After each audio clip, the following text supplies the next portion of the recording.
Okay, so what's happening with the YouTube dislikes? Seriously. Are we actually doing that or not? Like, it looks like they rolled it back. There are people saying that they may have rolled it back. I don't know. Like, yeah, I don't know what their goal is. YouTube has threatened this before. I want to talk about it, I guess, the theory of it. Like the reasons why you might be for or against it. Because there are important reasons, okay?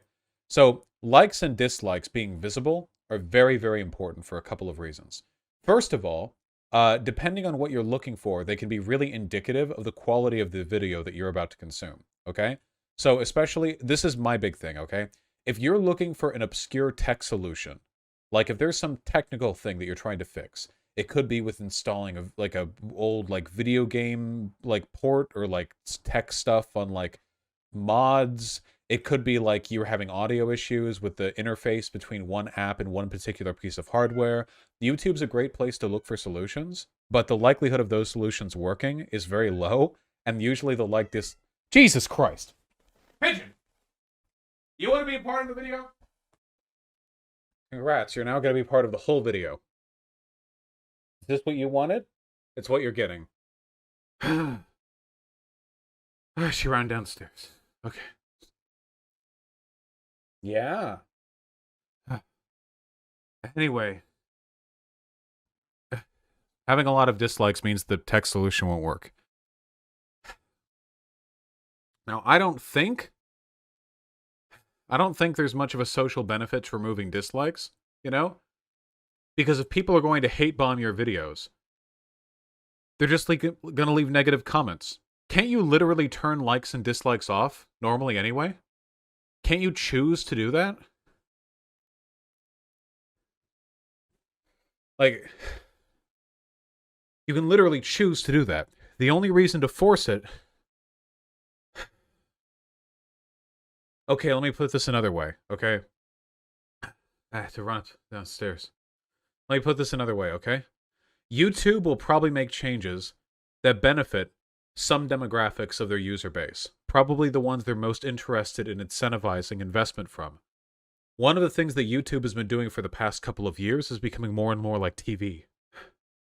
YouTube Premium, it's really hard to catch your breath when you're talking. YouTube Premium gives you access to a ton of YouTube-specific shows. More and more like corpo shit is getting put on the platform, getting millions and millions of views. It's getting more established. It's getting more legitimized. How'd that work, Pigeon? Oh my god. Just let go. Ow! Ow! You're still here for the segment. There we go. All right. My feeling is that YouTube's decision to remove dislikes had something to do with the desire to make the platform more palatable to investors and corporations who debut material on YouTube. That's my feeling, okay? Because if you want to, you can just remove likes and dislikes from your video anyway. But when you do that, you kind of concede defeat a little bit. A video that has likes and dislikes removed is basically admitting to the people watching it, we got ratioed. That's pretty much all I see. So, removing dislikes by default is a non-preemptive self-report way of preventing videos, which are likely to get a lot of dislikes, from looking bad. And now she's back here again. She's right here. What was the purpose of this, Pigeon? What was the purpose of this silliness?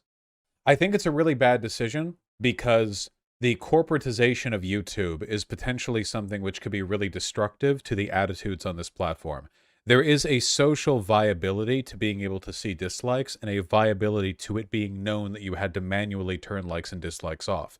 I feel like the people who would benefit the most from this are the big shows who want to put their platform on there. Because let me be clear, no big show is going to want to put episodes of their television program on YouTube if they know they're going to get mass disliked. Think about that. You can't do that on any other big streaming service. If a dog shit show gets released, or some unpopular like Marvel, DC, whatever, like Flash season 8 or whatever the fuck, or a news show or whatever, like you can't really ratio that shit, you know? You understand what I mean? It it's a way of it's a way of warning people away from that content. You're right. Look what happened to Netflix and the Amy Schumer special that got planned. What happened? What happened to the Amy Schumer special? You don't remember? I have a bad memory. They took away the rating system. Really? They removed ratings because of that special. Is that true? They actually removed it from the entire platform specifically because of that special? Is that true? Wow. Well, that just kind of directly supports my point, doesn't it? This actually directly proves everything that I'm saying.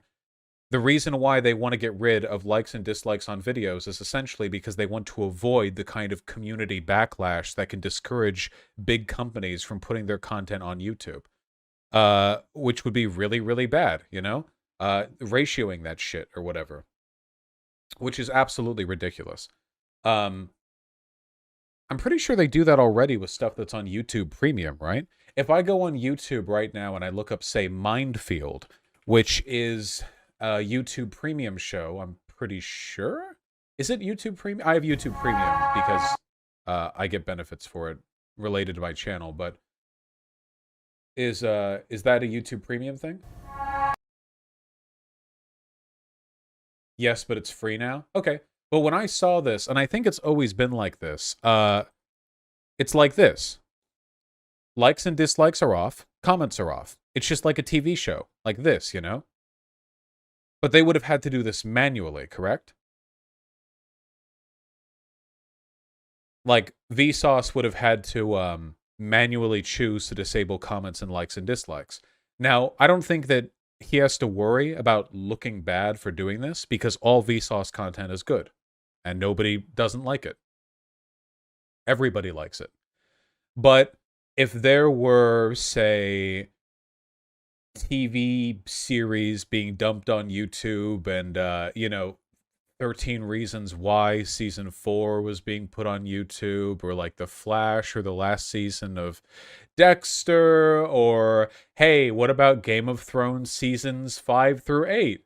I have a feeling that the ability, even the the perception of an ability to ratio this stuff. I'm making a terrible job making my points right now. I don't know why I got so winded chasing Pigeon up and down the stairs. I want to be clear, by the way, it wasn't just chasing her up and down the stairs. She like did a little dart around a trash can that I had to shoulder check like into the side of to get her. Okay, I had to put some effort. I had to put some goddamn effort into getting her. She's squirrely. She's fast, you know, and she's not exactly slippery because of her highly textured mushroom-like body, but you know, you do have to put some serious effort into capturing her. Look, YouTube has been highly commercialized, but it is still it is still a very authentic platform in a lot of very unique ways. The internet is not like how it used to be. The internet used to be a Wild West. People made videos on YouTube because it made them happy, not because it made them money. There weren't big corpos like shouldering in on the platform. It was just a wild time to be online 15 years ago. It's not like that anymore. Things have closed down. They've consolidated. They've united. They've been corporatized, advertised. And sometimes there are benefits to this. There are lots of things that you like online that would not exist were it not for the money that you can now make monetizing all this stuff.